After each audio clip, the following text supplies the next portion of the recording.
शुरू से ही इमोशनल और सबको दिल से मानने वाली पारुल की शादी विवेक से होती है। क्या है यार, शादी के वक्त तो तुम दुबली हो गई थी, लेकिन शादी के 2 साल में ही फिर फूलकर गुप्पा हो गई हो। पारुल के साथ अब विवेक का व्यवहार बदल गया। सास ससुर भी बिना बात के ताने देते। अरे 2 साल हो गए, बच्चा नहीं हुआ, निकल यहाँ से। विवेक का भी सहारा पारुल को नहीं मिलता है। लेकिन जिस विवेक से पारुल को तलाक के एवज में 18 लाख मिले होते हैं, वो पारुल एक दिन, इंस्पेक्टर साहब, मुझे कंप्लेंट लिखवानी है। जी मैडम, क्या हुआ? चीटिंग, एक लड़के ने मेरे 6 लाख रुपए लूटे हैं। पुलिस वाला पारुल को ऊपर से नीचे तक देखता है। मामला क्या है, विस्तार से बताइए। पारुल फिर जो बताना शुरू करती है, उसके बाद इंसानियत से भरोसा उठना लाजमी है। मेरे पति ने मुझे कभी अपनाया ही नहीं। शादी के 3 साल में ही मेरा तलाक हो गया।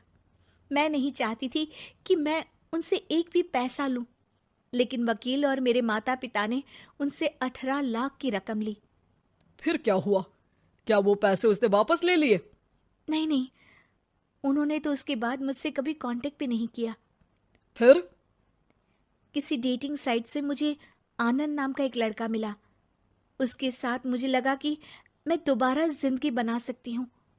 वो मेरी केयर करता, मेरी छोटी बड़ी चीजों का ख्याल रखता और मेरा साथ देता। अच्छा, क्या उसने तुम्हें शादी करने का झांसा दिया था? हाँ, वो भी तलाकशुदा था। पहले तो उसने मुझसे कहा कि उसकी एक बेटी है, लेकिन फिर पता चला कि उसकी एक नहीं 2 बेटियां हैं। इतना ही नहीं, दिल्ली के एक आम इलाके में वो बीवी और बच्चियों के साथ ही रहता है। तो आपसे इमोशनली फ्रॉड कर उसने पैसे ऐंठे। जी, अब मेरे पास कुछ नहीं है, ना पैसे ना वो। मैं बस किसी भी हालत में अपने पैसे वापस चाहती हूँ, जो मेरे बुरे वक्त में मेरे काम आ सकते हैं। ठीक है। पुलिस आनंद को पुलिस स्टेशन बुलाकर सारी पूछताछ करती है, लेकिन आनंद पुलिस वालों को ये यकीन दिला देता है कि पारुल ने उसे कोई पैसे दिए ही नहीं, बल्कि वो तो उस पर बीवी को छोड़ने का दबाव बना रही थी और ना मानने पर पारुल ने ये झूठा केस डाला है। क्या मैडम, फोकट में पुलिस का वक्त खराब कर रही हैं? कोई शादीशुदा क्यों अपनी बीवी छोड़ेगा? अब आपकी शादी टूटी तो मतलब सबकी तो नहीं टूट सकती ना। पारुल को पुलिस वाले के मुंह से ये बात सुनकर हैरानी होती है। उसे कुछ समझ में नहीं आता कि वो क्या करे। वो अपनी सहेली झनक, जो कि वकील थी, उससे कांटेक्ट करती है। झनक, मैं क्या करूं?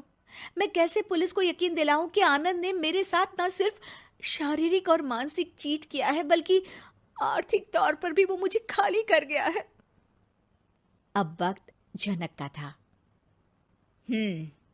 देख पारुल, ऐसे तो किसी को भी बिना सोचे समझे पैसे नहीं देने चाहिए, लेकिन अब जब तूने ये कदम उठा ही लिया है, मुझे ये बता, तूने कब कब पैसे दिए और कितने? क्या कहीं कोई सबूत है? पारुल कुछ सोचती है। 3 बार तो बैंक में ट्रांसफर और 2 बार गूगल पे। क्या इन सब के रिकॉर्ड मिल जाएंगे?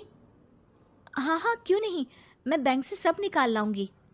अगले दिन पारुल सारी स्टेटमेंट झनक के सामने रखती है और वो व्हाट्सएप की चैट भी दिखाती है, जिसमें कई बार आनंद ने ये बात कबूली थी कि वो उसके पूरे 6 लाख जल्द ही देगा।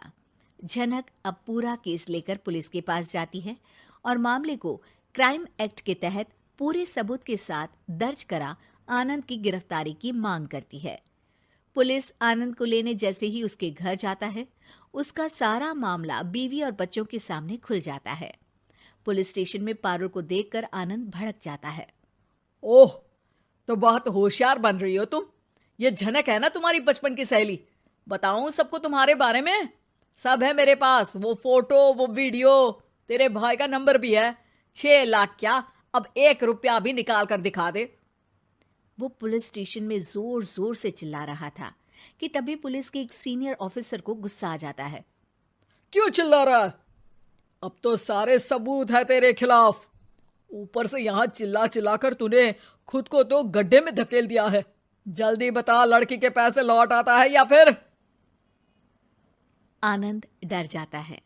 तभी उसकी बीवी और बच्चे पुलिस स्टेशन में आकर पारुल के पैसों का बैग देते हैं। मेरे पति को माफ कर दीजिए, प्लीज उन्हें पुलिस से बचा लीजिए। मेरे छोटे बच्चे हैं, ये कैसे रहेंगे? होता भी यही है। पारुल केस वापस ले लेती है, लेकिन उस सबक के साथ कि इमोशनल होकर किसी को भी अपना पैसा नहीं देना चाहिए। झूठ बोलकर रिश्ते कभी ना बनते हैं और ना ही निभते हैं।